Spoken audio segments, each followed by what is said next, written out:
Assalomu alaykum azizlar. Demak, bugungi bemorimiz Aziza opa bilan tanishtirib o'tmoqchiman. Bular Qirg'iziston Respublikasidan kelishgan. Juda тоже qiziq operatsiya o'tkazgan bular. Demak, operatsiyamizga 40 kun bo'ldi. 40 kun bo'ldi. Kelgandagi shikoyatlarni hozir ozgina aytib o'tishadi. Nima shikoyat bilan kelganingiz 40 kun? Men 40 kun oldin ichimda ich qotishi, ichimda ozgina axlat aralash kelgan, holsizlik bo'lib ketgan. Qon aralash kelgan. O'tiram yo'q bo'lgan. Keyin shu shikoyatlar bilan tekshiruv qilganda kolonoskopiya payti, demak, to'g'ri ichak, o'sma kasalligi, saraton kasalligi aniqlangan. Juda ham pastda joylashgan bo'lgan. Demak, orqa teshikdan, anal teshigidan yuqoriligi 6 sm edi, adashmasam, 6-7 sm tepalikda aylanmasiga o'sgan o'simta bo'lgan, ichakda уже ko'p qismini yopib qo'ygan bo'lgan. Shu o'simta qonab, ich kelishda muammo keltirib, qorin dam qilib yurgan. Oldin sezmaganmisiz bunaqa narsalar, shikoyatlarni? Bo'lgan yo'q, aniq e'tibor qilmagansiz. Qorindan bo'lib yuradi, ich kelganda muammo bo'ladi, qiyinchilik bo'ladi. Qon izlari ham bo'lishi mumkin, lekin bemorlar e'tibor bermaydi.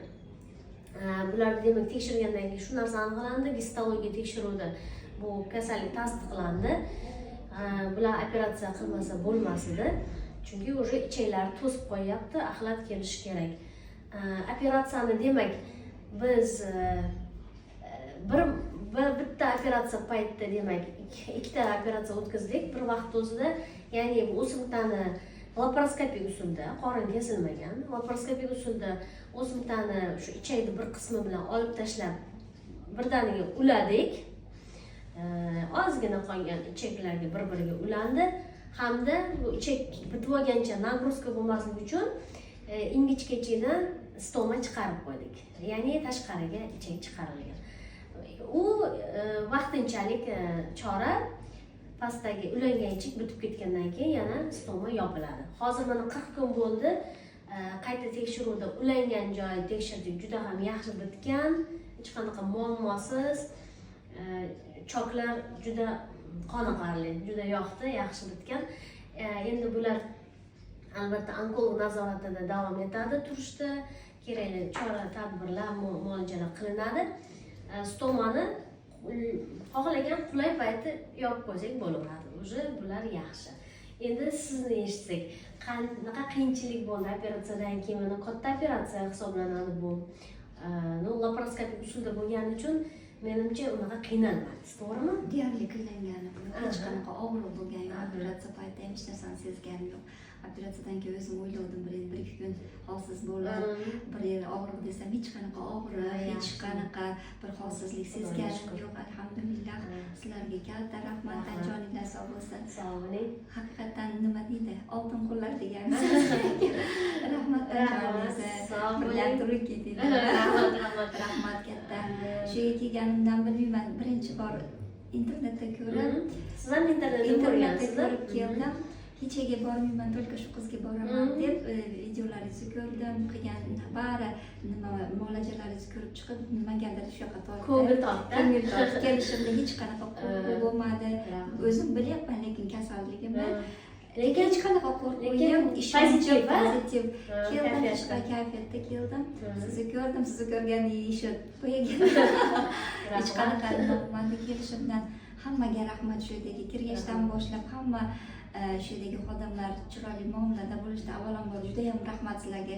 Hammani muomalasida birinchi ochib bemorda 50% lecheniya qiladigan bu yerda odam muomala etyapti. To'g'ri. Keyin sizga ham rahmat, qolgan vrachlarimizga ham rahmat birgalikda. Yetkazib qo'yaman albatta. Juda ham katta rahmat. Alhamdulillah. Yaxshi, hammasi joyida. Zo'r. Больницada bir haftacha yotdingizmi? 8 kun yotdik. 8 kun yotib, keyin javob berilgan. Berildi, lekin uyga borganda hech qanaqa qiyinchilik bo'lgan yo'q, alhamdulillah. Zo'r, yaxshi. Zo'r. Yaxshi emas, zo'r. Xudoga shukr. Oxirigacha zo'r bo'lsin. Oxirigacha yaxshi bo'lsin. Mana shunaqa davom qilaylik. Endi xudo xolasa ikkinchi etap operatsiyani ham o'tkazib yuborsak, Umara bizniki deydi. Inshaalloh, rahmat sizlarga, jonlar sog' bo'lsin. Xursand bo'ldim. Sizlarda nimalar, mehnatinglar biz faqat ishondik, keldik. Rahmat. Sizlarga eng katta, sizlarga rahmat Alloh. Bizga ham joninglar sog' bo'lsin. biz ham harakat qilamiz. Asosiysi shu ishonch bilan keladi bemor. Ishonchni oqlashimiz kerakda. Shunga harakat qilamiz. Xudo xolasa, demak azizlarim, mana shu birinchi belgilar qorindan bo'lish ko'p, ichib kelayotganda qanaqadir muammo yoki suv ko'p keladi, oz-ozdan yoki ich qotadi, qanaqadir qon izlari, qanaqadir shilliq, nimadir o'zgarish bo'lyaptimi? Bu birinchi signal. Albatta kech qolmasdan tekshirilish kerak. Чтобы bu darajagacha bormaslik uchun. Misol uchun o'simtani saraton deymiz, oldini olish bu har doim kolonoskopiya vaqtida qilib tekshirilib yurish. Ichakda immunosaratonni nazorat tutyapman.